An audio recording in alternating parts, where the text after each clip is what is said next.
Seorang peramal adalah orang yang mampu melihat dan memprediksi kejadian di masa depan. Dengan kekuatan spiritualnya, peramal itu akan terhubung ke alam roh untuk melihat aura gaib yang dimiliki seseorang. Aura mistis tersebut digunakan peramal untuk membaca masa depannya. Pada umumnya, seorang peramal tidak bisa meramal dirinya sendiri seakan hal itu tabu dilakukan. Tapi tidak dengan peramal yang satu ini. Setelah Toriko dan Komatsu berhasil mendapatkan Rainbow Fruit, di suatu kota seorang peramal bernama Koko meramal dirinya akan bertemu dengan pria yang memiliki 3 bekas luka di bawah matanya. Siapa lagi kalau bukan Toriko? Kisah dimulai saat Toriko dan Komatsu berada di sebuah kereta. Mereka melakukan perjalanan ke suatu tempat untuk menangkap Puffer Whale, seekor ikan buntal atau nyonya pup yang super langka dan hanya muncul ke permukaan setiap 10 tahun sekali untuk bertelur. Meski ikan itu level tangkapnya hanya 1, namun yang membuat tingkat kesulitannya tinggi adalah racun yang berada di tubuhnya. Hanya 10 orang di dunia yang mampu mengeluarkan racun ikan itu tanpa mencemari tubuhnya. Komatsu dan Toriko yang tidak memiliki kemampuan seperti itu berangkat ke sebuah kota untuk menemui salah satu dari 10 orang tersebut. Di kereta itu terdapat beberapa gourmet hunter yang juga berburu Puffer Whale. Sambil menunggu kereta sampai tujuan, Toriko sebelum berangkat telah membeli semua tequila yang ada di kereta itu sampai habis. Sementara menikmati segelas tequila yang menyegarkan, seorang gourmet hunter bernama Songe marah-marah di depannya gara-gara ia tidak menemukan sebotol tequila yang dijual. Saat mendekati Toriko, dia menyadari satu kerat tequila berada di bawah mejanya. Melihat hal tersebut, Songe mencoba menakut-nakuti Toriko agar bisa dipalak. Sambil memperlihatkan menu lengkapnya, pria itu mengaku telah mengalahkan Garara Getor dan menjadikan buaya itu sebagai hidangan utamanya. Sungguh pencapaian luar biasa bagi seorang gourmet hunter. Tentu saja Toriko menanggapi ucapannya dengan santai. Bagi Toriko, preman-preman seperti Songe hanya hewan buas yang beraninya menggertak saja. Ketika lawannya tidak menunjukkan rasa takut sedikit pun, ia akan kabur dengan sendirinya. Melihat Toriko tidak gentar sedikit pun, Songe tampak berkeringat apalagi saat Toriko berdiri sambil menepuk pundaknya. Rupanya Toriko hanya ingin memujinya karena berhasil mengalahkan buaya Garara. Ia pun memberikan beberapa botol pada si zombie, panggilan yang diberikan Toriko padanya. Zombie, maksudku Songe, terdiam beberapa saat lalu pergi dari situ. Setelah mereka pergi, seorang kakek-kakek dengan rambut jambul putih mendekati Toriko. Dengan tubuh yang sangat lemah dan begitu rapuh, kakek itu memohon pada Toriko untuk memberikannya sebotol tequila. Toriko pun memberikan semua tequila padanya sebab sebentar lagi tujuannya akan sampai. Kakek itu lantas berterima kasih pada mereka dan berjanji akan membalaskan budinya.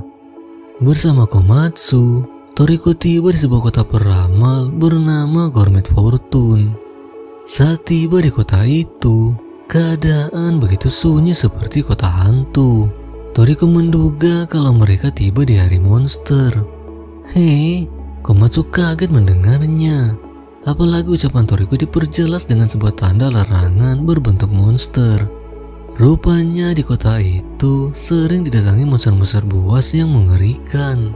Namun bukan kota peramal namanya jika mereka tidak dapat memprediksi kapan bahaya tiba. Itu sebabnya tidak ada seorang pun di hari itu karena bertepatan dengan hari monster. Namun seorang pria berpakaian hitam mendadak muncul dari jauh. Di sampingnya seekor naga bertanduk satu datang mendekati pria itu. Ketika monster itu hendak memangsanya, entah kenapa naga itu malah berbalik dan pergi begitu saja. Di depan Toriko, pria berbaju hitam itu berkeluh kesah kalau ia lebih suka menyambut naga tadi daripada Toriko sendiri. Sambil tertawa, Toriko menanyakan kabar pria itu jika ia sudah melengkapi daftar menunya. Pria itu adalah Koko, salah satu dari 4 maharaja langit dengan sebutan Koko the Gentleman. Daftar menunya hampir lengkap, menyisakan 3 hidangan saja. Melihat monster-monster sudah pergi karena kehadiran Koko, tiba-tiba saja kota itu langsung ramai dari orang-orang yang bersembunyi. Para warga, terutama wanitanya, langsung mengerebuti Koko untuk mengajaknya berkencan. Koko yang tak berdaya digencet ratusan wanita meminta Toriko untuk menolongnya. Toriko pun langsung menjadi pahlawan kesiangan dengan mengusir betina-betina itu menjauh dari temannya. Su. Atas kelakuannya itu, mereka menjuluki Toriko sebagai manusia purba. Sementara menuju ke tempat Koko, Toriko menanyakan kabar Zebra, salah satu teman mereka yang juga anggota 4 Maharaja Langit. Sayangnya ia berada di penjara karena melakukan tindakan kriminal. Toriko cukup sedih mendengarnya, sebab biar bagaimanapun mereka adalah teman seperjuangan saat masih di Taman Igo. Sesampainya di depan rumah Koko, Komatsu kaget melihat lokasinya berada di atas tebing yang jaraknya terpisah cukup jauh. Satu-satunya cara ke tempatnya adalah terbang. Koko pun memanggil burung peliharaannya yang bernama Kiss, seekor gagak raksasa, untuk membawa mereka ke rumahnya. Dengan hidangan yang disediakan, Toriko tanpa sungkan-sungkan langsung melahapnya. Tidak heran ia disebut manusia purba. Sebelum Toriko menyampaikan maksud kedatangannya, Koko sudah tahu bahwa mereka ingin menangkap Power Whale. Ia pun berkata untuk mengeluarkan racun ikan itu tidak semudah dibayangkan. Di dalam tubuh ikan itu terdapat sekantong racun yang mudah pecah jika tidak hati-hati menangkapnya. Kalau racunnya pecah, otomatis dagingnya akan rusak, tidak bisa dimakan. Koko sendiri mengaku bahwa tingkat keberhasilannya untuk menangkap ikan itu tanpa membuat racunnya pecah adalah 50%. Dan tingkat keberhasilannya untuk mengeluarkan racunnya dari tubuh si ikan hanya 20%. Toriko tidak mempermasalahkan hal itu, sebab hanya Koko yang sanggup menangkap Power Whale dibanding dirinya dan Komatsu. Akan tetapi, selain sulitnya menangkap ikan itu, lokasinya berada di kedalaman 800 meter Goa Lagon. Goa itu terkenal dengan jalan seperti labirin, dan yang mengerikannya lagi, di goa tersebut bersarang ular legendaris bernama Devil Python.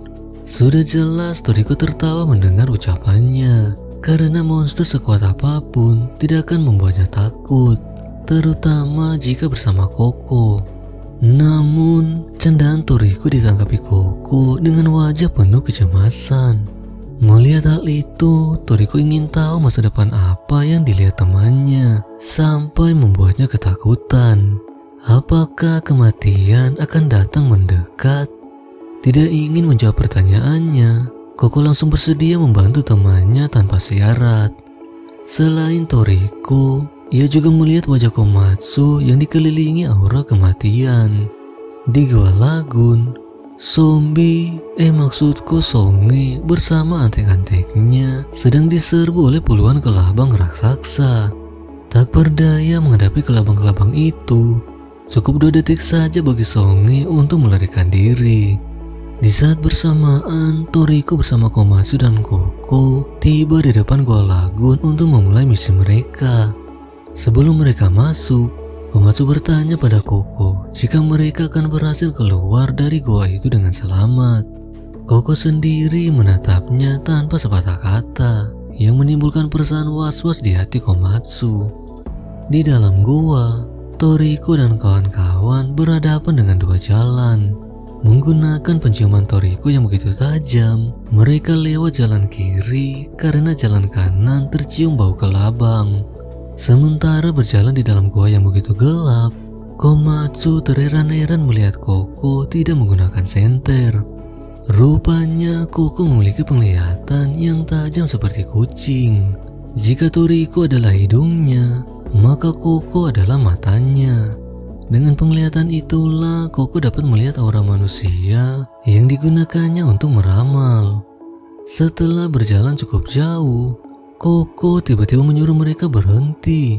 Namun Komatsu yang berada di bagian belakang tidak mendengarnya, sehingga ia hampir jatuh dari atas tebing. Di bawah mereka ternyata ada ribuan kalajengking kecoa yang sangat berbisa. Mereka menyaksikan seorang Bisokuya yang ada di tebing sebelah jatuh ke bawah. Hanya beberapa detik saja, tubuhnya langsung musnah dilahap kecoa-kecoa beracun. Untuk melewati serangga-serangga itu, Koko menyuruh Toriko dan Komatsu mengikutinya dari belakang. Ia segera melompat ke bawah dan secara tiba-tiba warna kulitnya berubah keunguan. Seketika saja kecoa-kecoa itu langsung menjauh dari Koko. Toriko dan Komatsu lantas mengikutinya dari belakang dengan hati-hati. Koko adalah gourmet hunter dengan kemampuan yang tidak biasa. Tubuhnya mengandung lebih dari 500 racun paling mematikan di dunia. Itu sebabnya hewan buas tidak berani memangsanya. Racun-racun yang ada di dalam tubuhnya menyatu menjadi sebuah antibodi sehingga ia kebal terhadap hampir semua racun. Selain itu, ia dapat menembakkan racunnya layaknya peluru. Sayangnya akibat racun yang bermutasi dalam tubuh Koko, ia menjadi incaran para saintis untuk dijadikan bahan eksperimen. Itu sebabnya Koko hidup menyendiri serta menghindari kontak dengan orang lain. Sesampainya di dasar Goa Lagun, Toriko dan kawan-kawan diserang oleh gerombolan kelelawar swallowtail. Kelelawar-kelelawar itu dijadikan cemilan oleh Toriko, sedangkan Koko menembak sisanya dengan kelenjar racun. Setelah menghabisi makhluk bersayap itu, Koko dan Toriko baru sadar kalau Komatsu menghilang. Mereka juga menyadari bahwa gerombolan kelelawar tadi sebenarnya tidak menyerang mereka, melainkan sedang kabur dari penghuni goa yang sudah muncul di depan mereka, ular legendaris Devil Python. Ular dengan level tangkap 29 itu memanjangkan tangannya dan menghantam Toriko ke bebatuan. Ular itu lantas meludahkan cairan asid ke arah Koko. Untung saja Koko berhasil mengelak. Ular itu kemudian mendekati Toriko yang masih terhimpit dan hendak meludahkan asidnya. Namun Toriko memotong tangannya dengan knife. Tanpa disangka-sangka, tangan yang putus itu kembali utuh dan langsung melesat menghantam Toriko. Dengan keadaan goa yang sangat gelap, akan sulit bagi Toriko menghadapi ular bermata 3 itu. Koko pun menyuruh Toriko untuk mencari Komatsu, sementara ia akan menghadapi ular tersebut. Tentu saja Toriko menolak tawarannya. Sejak awal, Komatsu sadar akan bahaya yang dihadapi jika mengikuti petualangan mereka. Itu sebabnya ia siap menerima risiko apapun. Lagi pula, Koko sendiri tidak akan sanggup mengalahkan ular legendaris itu. Mereka berdua pun mengeluarkan aura gourmetnya dalam wujud mengerikan. Namun ular itu tidak terintimidasi sedikit pun. Makhluk itu lantas segera memanjangkan keempat tangannya menyerang Toriko. Tapi Toriko mengelak dan memotong tubuhnya dengan knife. Alih-alih terbelah menjadi 2, tangannya justru terluka akibat tubuh si ular yang mengkerut. Koko lantas mengumpulkan energi gourmetnya dan melepaskan tembakan racunnya. Namun ular itu sangat gesit, bahkan membalas serangan Koko dengan semprotan beracun. Melihat ular itu sangat kuat dan super lincah, Toriko dan Koko mulai menyusun strategi. Toriko meminta pada Koko untuk melumpuhkan ular itu dengan racun, agar ia dapat menghancurkan tubuhnya dengan 5 hit Gogi Punch-nya. Koko pun segera melesat sementara Toriko mulai mengumpulkan energi gourmetnya. Seekor ular memiliki indera sensorik yang dapat mendeteksi pergerakan lawan. Jika inderanya dilumpuhkan, otomatis ular itu akan mudah diserang. Menggunakan mata saktinya, Koko dapat melihat 3 titik sensorik yang berada di bawah mata si ular. Agar tidak ketahuan, ia melepaskan poison rifle dari jari-jarinya. Racun seukuran biji ketumbar itu pun melesat dan mengenai 3 titik ular tersebut. Melihat ular itu berhasil dilumpuhkan, Koko hendak melepaskan sebuah pukulan. Namun ia tak menyangka bahwa ular itu masih dapat mendeteksi serangannya. Alhasil Koko tak dapat mengelak dari tangkapan ular tersebut. Rupanya titik sensorik ular itu bukan 3 saja, melainkan 7. Ular itu lantas menyemprotkan racun aslinya ke tubuh Koko. Untung saja ia masih sempat melindungi diri dengan melepaskan racun yang membungkus tubuhnya. Hanya saja mengeluarkan racun sebanyak itu menyebabkan tubuhnya kehilangan banyak cairan. Di tengah kondisi tubuh yang mulai melemah, ia malah ditusuk dengan sulut ular itu yang sangat beracun. Toriko hendak menolong, tapi Koko justru memintanya untuk fokus mengumpulkan energi.